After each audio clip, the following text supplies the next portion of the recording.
बांग्लादेश में बैठी कट्टरपंथियों की सरकार ने भारत से जंग का ऐलान कर दिया है। इस कट्टरपंथी सरकार ने भारत के खिलाफ ऐसे 3 कदम उठाए हैं जिन्हें अब माफ नहीं किया जा सकता। इस सरकार का मरना तय है, लेकिन मरने से पहले बांग्लादेश की सरकार ने भारत पर सबसे बड़ा हमला कर दिया है। बांग्लादेश ने जो किया है उसे कई एक्सपर्ट्स अब सीधे सीधे एक्ट ऑफ वॉर बोल रहे हैं। अभी तक तो मामला बांग्लादेशी हिंदुओं पर अत्याचार का था, इसीलिए भारत ने भी संयम बरत रखा था। बांग्लादेशी हिंदुओं के लिए भारत ज्यादा से ज्यादा या तो नाराजगी व्यक्त कर सकता था या एक्शन लेने की मांग कर सकता था।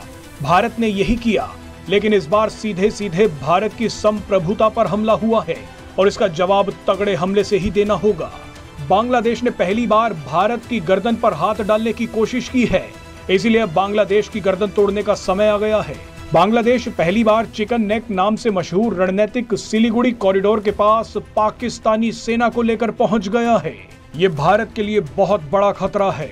60 किलोमीटर लंबा और 22 किलोमीटर चौड़ा सिलीगुड़ी कॉरिडोर पूर्वोत्तर राज्यों को बाकी भारत से जोड़ता है। ये इलाका जियोपॉलिटिकल, आर्थिक और सुरक्षा के लिहाज से बेहद महत्वपूर्ण है। अब इसी कॉरिडोर के पास बांग्लादेश पाकिस्तानी सेना के कई अधिकारियों को लेकर पहुंचा है। बांग्लादेश का रंगपुर इलाका भारत के सिलीगुड़ी कॉरिडोर के सबसे पास पड़ता है। यहीं पर पाकिस्तानी सेना के अधिकारियों को देखा गया है। अगर ये भारत पर हमला नहीं है तो फिर क्या है? बांग्लादेश यही नहीं रुका, बांग्लादेश का दूसरा कदम भी एक्ट ऑफ वॉर है। बांग्लादेश ने ढाका में पाकिस्तान की खुफिया एजेंसी ISI के चीफ से मुलाकात की है। ISI चीफ का बांग्लादेश में आना खतरे का सबसे बड़ा अलर्ट है। भारत सरकार को अब वेट एंड वॉच पॉलिसी से हटकर एक्शन में आना होगा।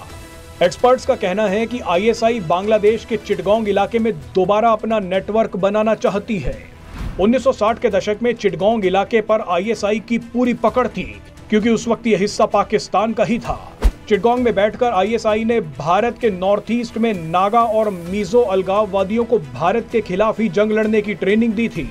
इसी के बाद 1968 में भारतीय सेना ने एक बड़ा ऑपरेशन शुरू किया, जो 1971 में बांग्लादेश की आजादी के बाद खत्म हुआ।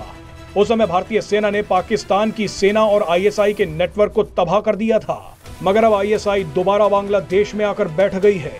शेख हसीना ने अपने कार्यकाल में पाकिस्तान की सेना और ISI को बांग्लादेश में पनपने नहीं दिया था, मगर शेख हसीना के जाते ही पाकिस्तान की सेना और ISI बांग्लादेश में बैठकर भारत पर हमले की तैयारी कर रही है।